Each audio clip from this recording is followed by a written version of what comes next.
Guys, gusto niyo ba ng ganitong view habang kayo ay kumakain at nag-chill dito sa Puerto Princesa City, Palawan? Dito lang yan sa Balinsasayaw Seaside. And ma-enjoy mo na ang ganitong view. By the way guys, pwedeng mag-overnight dito sa kanila. And eto yung kanilang cottage sa beachfront and there sa kabilang side.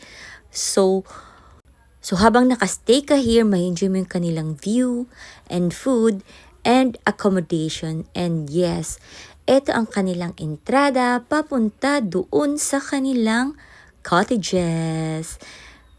And ito ang bubungad sa'yo kapag nandun ka na, ang mga kabakawanan. Take note guys, wala ditong niknik. Actually, maganda rin dito paggabi.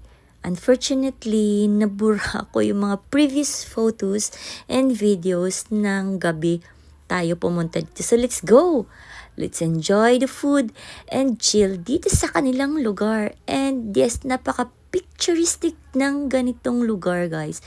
And eto na nga, pwede kayong mamili either sa mga cottages, sa mga kubo-kubo na yan nakikita nyo para may privacy kayo habang kayo ay nag-i-enjoy with your family, loved ones, barkada, and ito ang bubungad sa'yo.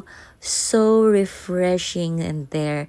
Ito pala sa kabilang side, ang Princesa Garden. And this is yung pinaka like pavilion nila kung saan mai-enjoy mo yung food, napakasarap na hangin, napakasarap na pagkain dito sa kanilang lugar sa Balinsasayaw. And ang kanilang food guys, sinasabi ko sa inyo, super sulit na, super sarap pa. Actually, matagal na to sila. They have the main branch before yung Pagituk. Yeah.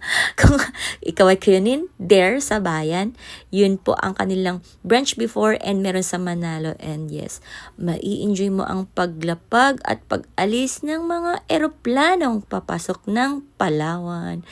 And na-enjoy ko rin itong kanilang kabakukuan or pagong. Ganito pala sila, no? Nagsusulo sila like sa crowd.